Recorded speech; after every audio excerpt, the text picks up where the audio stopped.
pelajar di kota Palembang menemui ajal usai terkena peluru nyasar senapan angin milik warga di perumahan Gria Tanjung Wahid, Kelurahan Gandus, Kecamatan Gandus, Palembang. Kini jenazah M. Fahri Iskandar telah dimakamkan.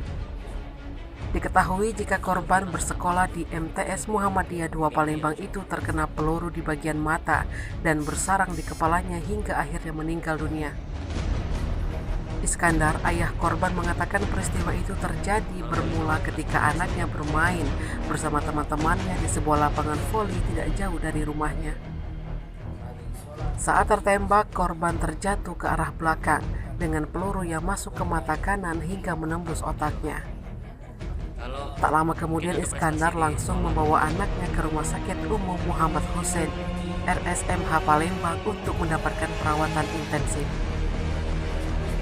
Namun semenjak masuk rumah sakit pada 28 Desember 2022 sampai tanggal 5 Januari 2023, Fahri tak kunjung sadar dan dinyatakan meninggal dunia pada pukul 7 pagi karena pecah pembuluh darah.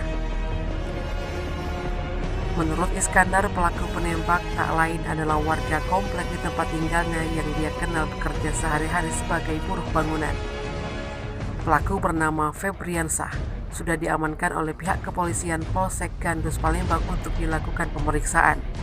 Setelah pelaku ditangkap, pihak keluarga menyerahkan semua proses hukum kepada pihak kepolisian.